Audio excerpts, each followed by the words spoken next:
bu bidətləri aparan səbəblər. Bugün o barədə danışacağıq. Yəni bidətlərin üzə çıxmasını aparan səbəblər nə olubdur?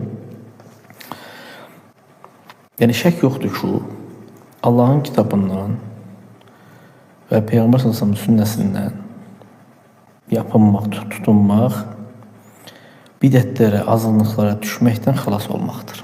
Yəni bunda şək yoxdur. Nədir ki, Allah-u Teala deyir: "Və enne hada sirati mustaqima fattabi'uhu. Və enne hada sirati mustaqiman fattabi'uhu." Yəni bu mənim düz yolumdur, ona tabe olun. Və la tattabi'u subula fatafarraqa bikum an sabili. Yəni başqa yollara, yəni şeytanın yollarına tabe olmayın, sizi Allahın yolundan ayırar. Artıq Nəbi sallallahu aleyhi ve sellem bunu açıq aydın bildirmişdi. İbn Məsud rivayet ederek demişti ki, Allah Resulü sallallahu aleyhi ve sellem bizim için bir xət çəkdi və dedi ki, bu Allahın yoludur. Sonra onun sağından solundan çoxlu xətlər çəkdi. Dedi ki, bu yollardır. Hər bir yolun üstündə şeytan oturub o yola çağırır. Sonra bu ayəni oxuyur. Bu mənim düz yolumdur, ona tabe olun. Başqa yollara tabe olmayın.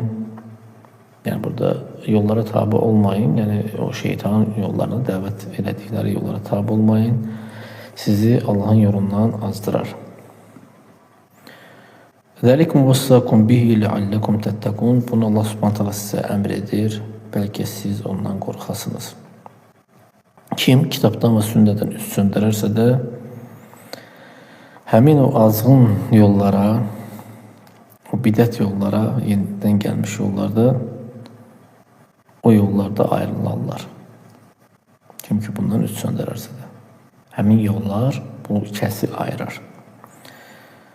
Bidətlərin zuhur olmasına aparan səbəbləri çox xulasa olaraq qeyd edəcəyik, bildirəcəyik. Yəni çox xulasa olaraq.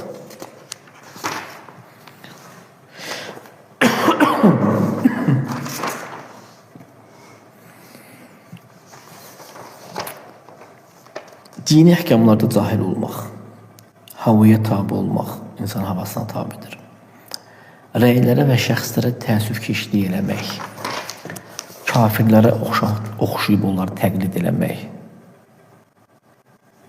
Bu zikr olunan şeylər təfsilatını danışsaq, misal üçün birinci, dini əhkamlarda cahil olmaq. Necə ki zaman uzanır, yəni hər səfər zaman uzandıqca insanlar risalətin əsərindən uzaqlaşdıqca da elm azalır, cahillik yayılır. Necə ki bunu Peyğəmbər sallallahu aleyhi ve sellem xəbər vermişdir. Sizdən kim yaşasa çoxlu ixtilaf görəcəkdir. Başqa hədisdə deyir ki, Allah Teala bu elmi qullarından elm kimi götürməyəcəkdir. Lakin alimlərinin canını almaqla götürəcəkdir. Hətta bir alim qalmayacaqdır. İnsanlar cahilləri başlı götürəcəklər, soruşulacaqlar, onlar da elimsiz fətva verəcəklər, azdıracaqlar və azacaqlar. Azacaqlar və azdıracaqlar. Yəni, bidətə qarşı yalnız elmlə və alimlər müqamət göstərə bilir. Əgər elm və alimlər itirilərsə də, onda bütün bidətlər üçün fürsətlər yaranacaqdır.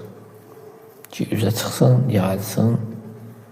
Yəni, o bidət əhli üçün çox fəal olurlar. Alimlər dünyalarını dəyişdikdə və yaxud da bir yerdə alim olmadıqda bidət əhli daha çox üzə çıxır və daha çox bidətləri yayılır. Demək nədir? Din əhkamlarında cahil olmaqdır səbəb. Bir. İkinci səbəblərdən havaya tabi olmaq. Yəni, insan Qurandan, sünnədən üst söndürür, öz havasına tabi olur. Necə ki, Allah da bu barədə deyir. Əgər onlar sənə cavab verməsələr, bil ki, ənnəmə yəttəbi'unə əhvəəhum. Həqiqətən onlar havalarına tabidirlər. Və mən əddallu mimmən ittəbə həvəhu bi qeyri hudən min Allah.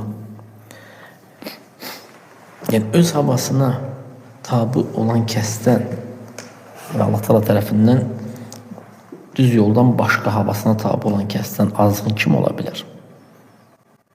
Yəni Allah Teala hidayətindən başqa yol tutub, yolundan başqa yol tutub gedən havasına tabi olan kəsdir. Başqa yerdə Allah Teala deyir ki, havasını özünə ilah götürəni gördünmü? Allah onu ilm üzərində azdırdı, onun qulağına və qəlbinə mühür vurdu və gözünə pərdə çəkdi. Allah'tan sonra kim hidayət verə bilər ona? Bidətlər havaya tabi olmağın nəsicidir. Yəni, bu səbəbdən yaranır. İnsan havaya tabi olur. Bu onu aparır, o şeyə çıxardır. Demək, üçüncü səbəblərdən biri rəylərə və kişilərə təsvik eləmək. Sən filan kəs barəsində işin mən filan kəsdən çox mu bilirsən, ona oxşar. O bilmədi, sən mi bildin? Onun filan kəsin rəyi və şəxsiyyəti özü təsvik edirlər buna. Yəni, bu da nə deməkdir? Bu da bir kəslə dəlilin arasını ayırır. Yəni, haqqı bilməklə rəylərə və kişilərə təsvik eləməyin eləyir, arasını ayırır. Yəni, insan haqqı gedəmir, təsvik edir, haqqı götürə bilmir. Çünki tabidir kimə? Filan kəs dedi və yaxud da filan kəsin özü. Ya onun rəyi xoşu gəlir, rəyindən xoşu gəlir, ya da özündən xoşu gəlir. Təsvik edir. Allah Teala onlar barəsində deyir ki, onlara deyildikdə ki, Allah Teala nazil olduğuna tabi olun. Onlar deyir ki, biz əksinə atalarımızdan nəyə tapmışıqsa da ona tabiyik. Bu gündə də təsvik edənlərin şənidir, işidir. Bəzi görürsən ki, sufi məzhəblərinə, bu Qubrilərin məzhəblərinə tabi olanlar vardı ki, onları Quran və Sünnəyə tabi olmağa çağırdıqda neynirlər? Özləri nəyin üzərindədirsə də, üzərində olduqları şeylə Quran Sünnəyə müxalif olurlar. Öz məzhəblərini hüccət olaraq gətirirlər, öz şeyxlərini, öz atalarını, öz babalarını hüccət olaraq gətirirlər. Dördüncü səbəb, bidətin zuhur olma dördüncü səbəblərindən, bu çox xülasasıdır da, Şeyx Salih Fəvzan Hafizullah zikr edir bunu, kafirlərə oxşamaq. Yəni, kafirlərə oxşamaq bidətlərə düşməyin ən şiddətlisidir. Yəni, ən şiddətli səbəblərdəndir ki, insan bidətə düşsün. Necə ki, Əbu Vaqid Reysidən gələn hədisdə deyir ki, Allahın Resulü sallallahu aleyhi ve sellemlə Huneynə getdik, çıxdıq, yəni Huneyn döyüşünə gedirlərmiş. Deyir, İslamda təzə idik, yəni küfürdən təzə çıxmışdıq, yəni. Nəhnu hudəsə əhdu bi kufrin. Hudəsə əhdu bi kufr, yəni təzələm, İslamda təzə idik, küfürdən yeni çıxmışdıq. Müşriklərin sidrası vardı, sidra bir ağaçdır, onun yanında durardılar və silahlarını ondan asardılar, təbərrik edərək. Deyərlər ki, zət-ü ənvat. Biz də bir ağacın yanına keçəndə dedik, Allah Rasulü, sən də bizə zət-ü ənvat elə gələn. Onların ağacları asıb, təbərrik edirlər onun kimi. Allah Rasulü sallallahu aleyhi ve sellem deyir ki, Allah akbar. Yəni, bir şeyə Peyğəmbər sallallahu qəzəbləndikdə Allah təkbir gətirərdi. Deyir ki, innə sünən, yəni sizdən öncəkilərin yoludur, yəni. Sizdən öncəkilər, yəni edibdir bunu. Qultum vəlləzi nəfsi biyədihi. Nəfsim əlində olana and olsun ki, siz Bəni İsrailin Nusiyə dediyi kimi dediniz. Necə ki, Ərəf surəsində də Allah Allah barəsində bildirir. Onlar nə demişlər Musa aleyhissalama? Demişlər ki, İc'al lənə iləhən kəmə ləhum əlihə. Necə ki, onların ilahı var, bizə delənci ilah etkilən. Bəni İsrail, Allah Teala bunları dənizdən xilas edir. Firavunun zulmundan, ordusunun zulmundan xilas edir, onları batırır, Firavunu, onun ordusunu. Bunlar çıxırlar, gözlərindən görürlər bunu. Sonra bir qövmü, müşrik qövmü yanına keçəndə deyir ki, onların ilah olduğu üçün bizə də ilah elə gələn. Musa aleyhissalam deyir, İnnəkum qavmun təcihəlun, siz cahil qövmüsünüz. Onları qəzəblənir deyir. Və Peyğəmbər sallallahu əleyhi və səlləm deyir ki, lətərkəbənnə sünənən mən qabləkum. Yəni, sizdən öncekilerin yoluna tabi olacaksınız. Yani rəqəbən sanki o yola minib gedəcəksiniz də.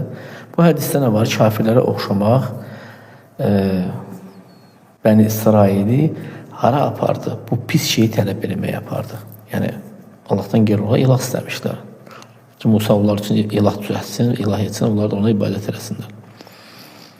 Və Muhammed s.ə.v-in bəzi sahabələrindən də bu şeyi istəmişdilər ki, onlara ağac etsin, həmin ağacla təbərrük eləsinlər Allahdan başqa olaraq.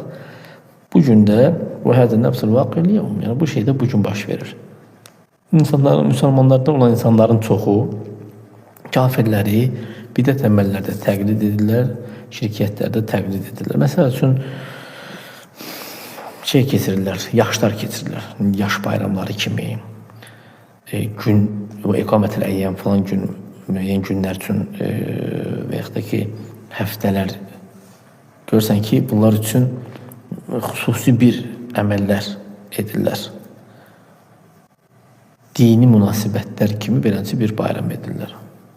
Və yaxud da ki, nətər deyirlər? Zikriyyət. Zikriyyət yəni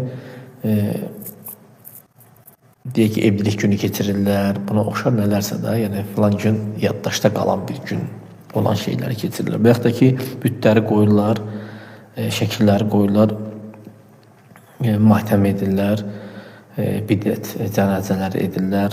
Buna oxşar qəbirlərin üzərində binalar edirlər, bundan başqa olan şeylərdir. Yəni bunlar hamısı kafirlərə oxşamaqdır. Yəni bunlar bidətin üzə çıxma səbəbi.